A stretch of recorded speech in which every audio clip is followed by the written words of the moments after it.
Hi, today I would like to welcome Michael LaFido to the RealTrending podcast. He is a luxury property specialist and founder and CEO of Lux Group in Chicago. He's created a nationally recognized luxury designation for real estate agents called Luxury Listing Specialist, and he's also an author of several books on the luxury real estate market and has another book coming out in March. So welcome, Michael. Hey, thank you so much.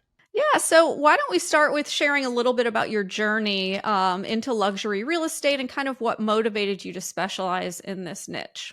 Yeah, so my journey was much like many agents' journeys, right? So I didn't come from wealth. I didn't have a family that practiced real estate or had a real estate brokerage. And so, most agents, they get their license and they might work with some renters and some buyers and their average price point, if you were to look at a 20-year snapshot, they start lower, entry level, and then average and high end. And I took that same path. And then a light bulb went on and said, what am I doing here? I want to help everybody, but most agents, they don't sell high-end and luxury. And so for me, I taught other agents. I'm a teacher by nature. I was a part-time real estate agent, full-time teacher, and was very successful in real estate. So I broke away and be focused on real estate, got out of education, and I started speaking, training, teaching other agents on how to be more successful, how to sell more homes, more listings, and more closings. And I had an agent that, unbeknownst to me, take my course that I sold. I had a $500 course called Ultimate Listing Blueprint. And this agent was in the top luxury market and ended up, they were a broker owner. They brought me in and I trained her and I trained a lot of her agents on best marketing practices. And that was in a town called Hinsdale, Illinois, where there's more $1 million sales in that community year in and year out. It's between them and Winnetka in all of Illinois. And so I really put myself in that market. I joined the Chamber of Commerce and people were like, man, where did this guy come from? And so the light bulb went off to say, now I'm licensed here. I should really focus on luxury more. And so that's what we decided to do. We had car, will travel, and we literally went to where those upper price points were. And then that was a little over, I guess, 12 years ago now. And now we service throughout Chicagoland as an agent, but I have my consulting company that helps agents, team leaders, and broker owners catapult into those upper price points in their market. Yeah, what were some of those early challenges that you had and how did you overcome them? Well, I had limiting beliefs like many people have. And so sometimes we tell each other these false, these these lies basically, right? Or make excuses up for ourselves. And so some of the most common that agents have is, I got to be licensed X amount of years. So don't do what I did. I waited 10 years before I really went into those upper price points. Don't do that. For those that are watching or listening, don't do that, right? So you don't have to be licensed X amount of years or be with a certain brokerage or come from money or drive that certain car or live in that gated community. Or the worst excuse I hear from agents is, I certainly can't compete in my market because there's already blank number of luxury agents. And so for me, Tracey, I went through that a little bit myself. And so when I immersed myself into that luxury market, I realized as I was training these agents, like they weren't aggressive. They didn't think outside the box. They didn't think like marketers. They thought like real estate agents. And so I realized I made the switch with my training consulting company after I had some experience selling luxury and realized there was an opportunity, but more importantly, there was a need for it. And so I too had some of those limiting beliefs. But when I was around some of those other agents saying, if they can do it, so can I. Yeah, that's a big one. I notice that a lot in real estate where people get kind of stuck because they feel like, oh, I can't compete, or somebody's already doing it, or that. So that's really interesting. There's a lot going on in the industry right now, whether it's the market or industry challenges. So, what are some trends that you predict will shape the luxury market in the coming year?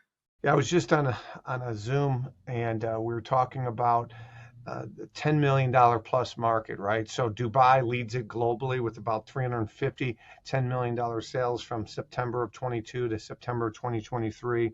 London second, then New York. In the States, it's New York, LA, Miami, and then Palm Beach and Orange County. Those are the $10 million plus sales. But ultimately, consumer confidence affects all price points.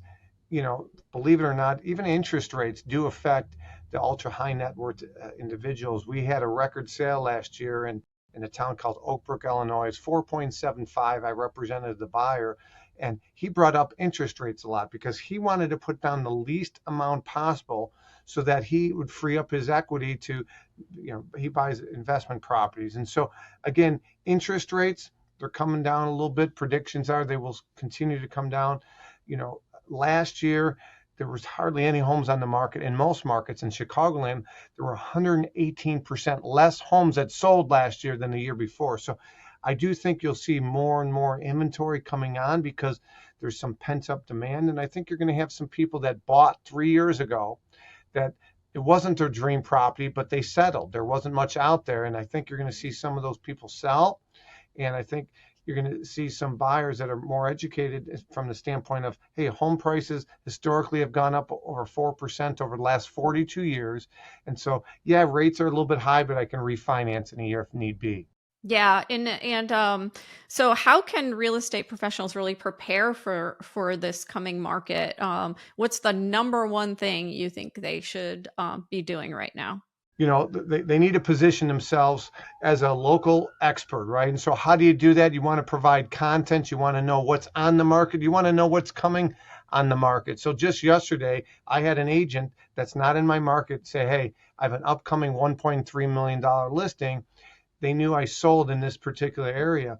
So guess what I did? I reached out to past clients, neighbors, say, hey, this one's coming on. You want to be the guy that has a guy. I got a guy, not just for a contractor, a painter, an electrician, but also, hey, Mike, what do you have coming on? I have other agents reaching out to me, not just what's coming on, but I have something coming on, Mike, because we know you have the buyer. So you want to let people know that there's off-market opportunities. If you're buying a home, that you might have those potential future listings. Or if you're a seller and you want to dip your toes, you don't want to full-fledged put it on the market, you want to be the agent they call because they know you know people, right? So that's important.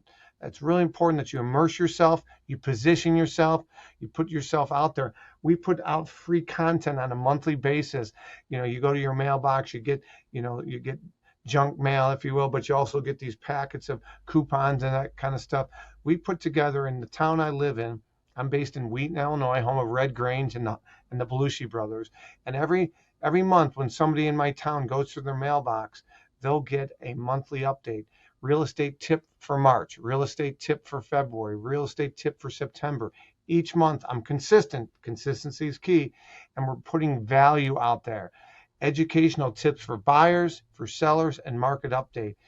That's so that even if somebody doesn't want to buy or sell, they realize this guy knows his stuff. Yeah, that's consistency is so important.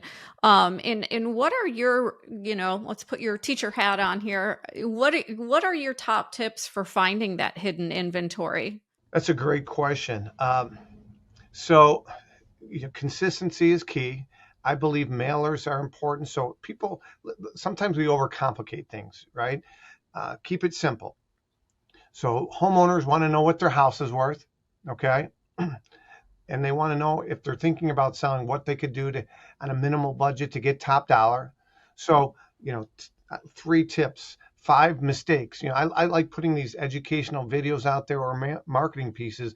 So I'm educating sellers on what to do or what not to do. And so many times they'll reach out.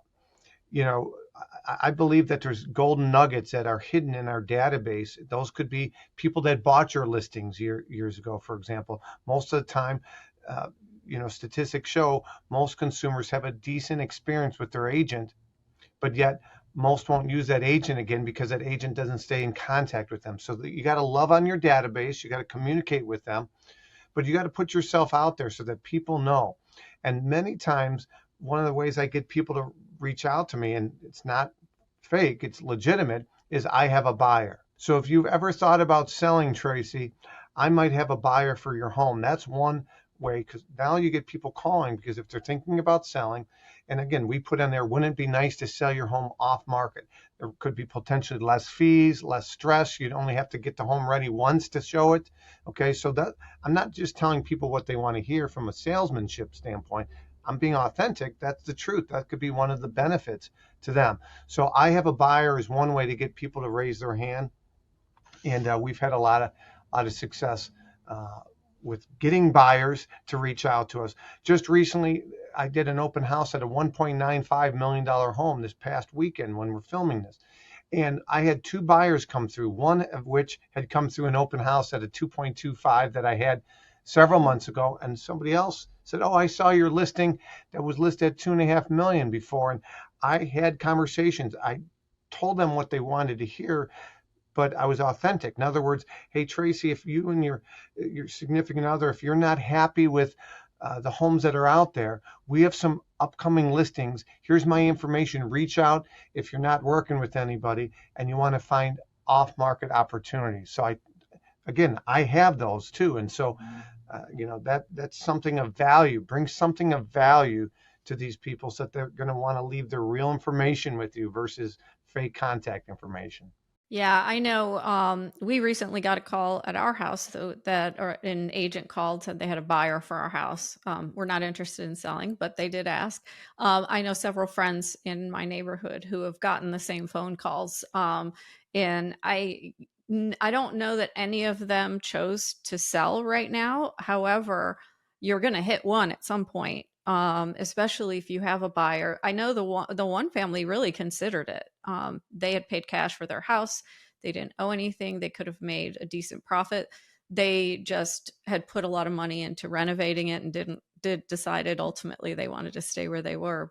Okay. But yeah, it's a great Yeah, so idea. those are all great things, and we talk about that with our upcoming book, Secret to Top Luxury Agents. We're interviewing some of the top agents on what's working today, whether you represent buyers primarily, sellers primarily, both. What's working today, and one other thing that's working today is neighbors of your listings or neighbors of your open houses. So, for example, we just did this open house, and there's going to be disappointed buyers because they don't like the house. They don't like the floor plan. They think it's overpriced or too much, whatever, fill in the blank. And so if I were door knocking and you were the neighbor, I would say, "Hey, Tracey, Michael LaFido, I'm hosting the open house this upcoming weekend. And there's going to be disappointed buyers that come through. There's not a lot of inventory. So if you or anybody you know is thinking about selling, please reach out. We might be able to bring them or you an off-market sale because there are going to be buyers that, for whatever reason, don't like this home." Yeah, absolutely. Let's talk about your book. So it's Secrets of Top Luxury Agents, and it's coming out in March. So why don't you give us like a sneak preview of one of those secrets? Yeah, secret to top luxury agents. Before I give you one of those secrets, the thought process is how can we raise the bar for just not just the industry, but also for the consumer. So the book, we have 25 top agents from 12 plus different brokerages, different years of experience, male, female, etc. And they are sharing top secrets of what's working today, tips for agents looking to break into luxury, but we also have tips for consumers. So there's bonus questions at the end of each chapter that are geared towards the consumer. So literally somebody could leave this book with somebody selling a home, buying a home, and tips we are giving to the consumer as well, because I want it to be beneficial to, like I said, the consumer. So one of the top tips that we're seeing out there is when agents don't have listings, how do they break into luxury? That's one of the questions we asked all of the agents. Tell us about your first luxury sale. Did you represent the buyer, the seller? How did they find out about you, and how did you find out about them? And one of the common answers is a strategy I teach as well, but a common answer is open houses. And so, Tracey, I had a gentleman intern for me a couple years ago, and he moved to Nashville. He just got licensed, moved to Nashville, didn't know anybody, and he did over 6 million in volume in his first year, and it was by other agents' open houses. Now, depending on which state, somebody's check with your broker or your manager or your state if you can do this, but some states will allow you to host open houses outside of your brokerage. So if you're with Douglas Elliman, you can do an open house at Remax or Sotheby's. Now in Illinois, you can't do that. You got to do it within your own brokerage, but you should reach out to other agents in your office to start. If they have a listing, you want to make it a win-win. So if we were to role play real quick, hey, Tracey, Michael LaFido from the office. I see you got this amazing property on 123 Elm Street. I'm not sure if you like hosting open houses or if you want to give up your weekend, but I'm newer, I'm hungry, I'm new to the office or the area. I'd love to host an open house there, and I want to make it a win-win. And so hopefully we get you more exposure, more showings after the open house, before the open house.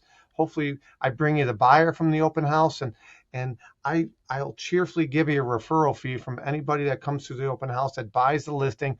But just as important is if they buy another home with me down the road, whether it be 3 months, 6 months, a year later, Tracey, I'll give you a referral.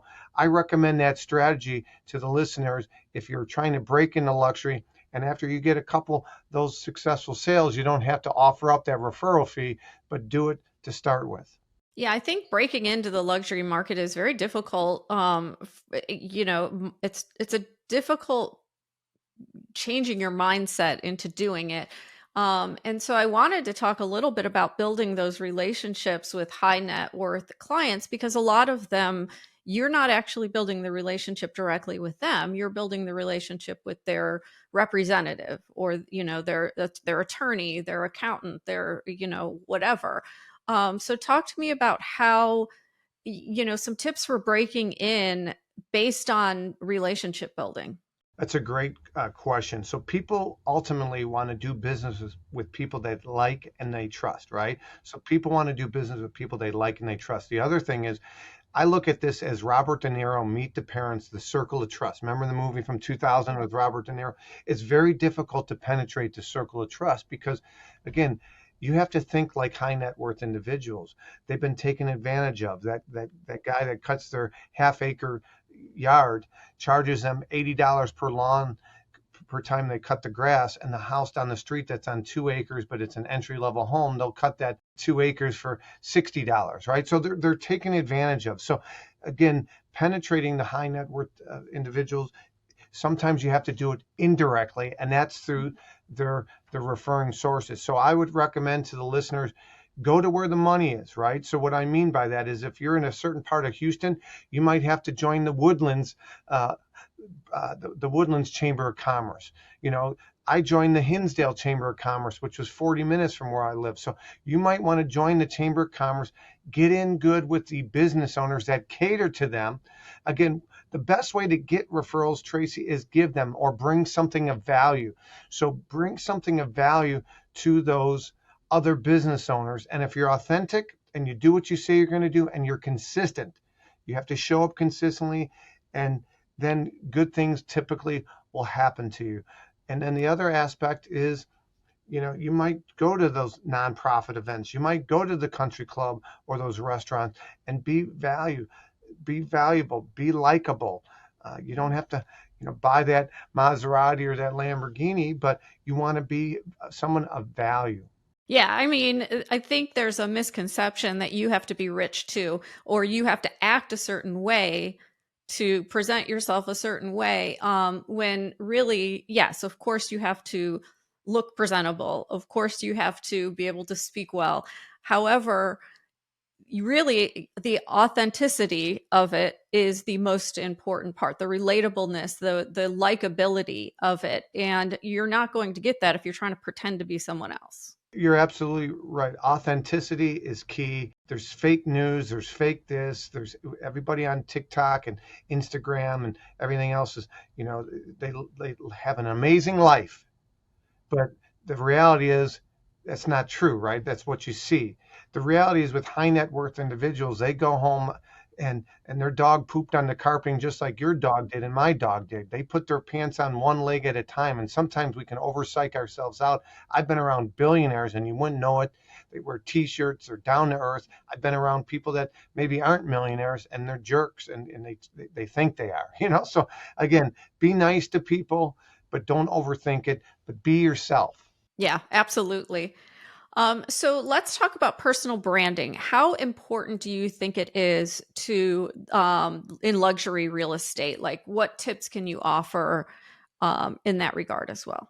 So people are going to Google you. They're going to look you up, right? And so uh, I call it my social media scrub.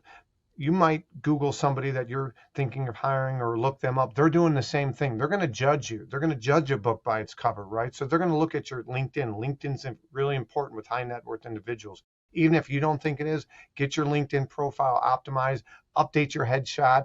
Guys are just as bad but ladies, sometimes I see the glamour shots from the 90s, and guys, I see you with the full head of hair, and then I see you and you don't have hair. Update your headshots, update your contact information, your branding, your colors, your logos. Is it all consistent? They're going to look you up. They're going to maybe go to YouTube and see if you have any educational videos. Is this person likable, or are they cheesy? Are they fake? So be yourself, build your brand online and offline. It's really important, Tracey. Yeah, definitely. So I'm going to switch gears a little bit. You're an entrepreneur, obviously. And so I've noticed that all entrepreneurs really have these aha moments, multiple ones throughout their career where they pivot or, really change the way they're doing something. What was your most impactful aha moment? I guess I have a couple aha moments. Number one is when I was in high school, I did some landscaping and part time to make some money, and worked some moving jobs just to make some money in college. And I realized I did not want a hard labor job. That was number one for me. Okay. Then I was an educator. I worked for somebody. I had a supervisor that the kids didn't respect like they did me. She couldn't run a lap, let alone I was running marathons. They didn't practice what they preach, right? And so I practiced what I preached, and the kids respected me, but a lot of egos, a lot of politics, and my supervisor, so I did not want to be an employee. So think about it. Sometimes we forget, why did we get in real estate?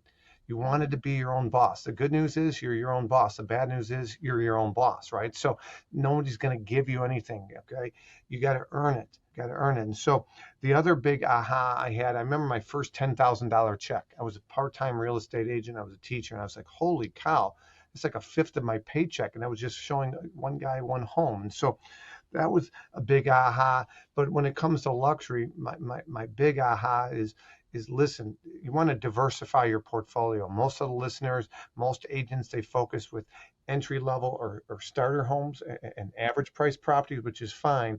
I challenge agents and broker owners and team leaders to diversify and add more high end and luxury or ultra luxury properties to their portfolio. And that will be your big aha.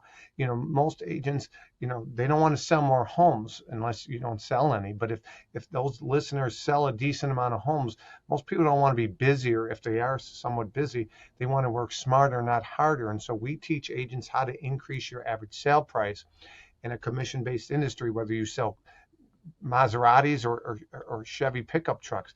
If you're selling a vehicle and you get paid the same percent, you want to sell the Lamborghinis and the Maseratis. Well, same idea.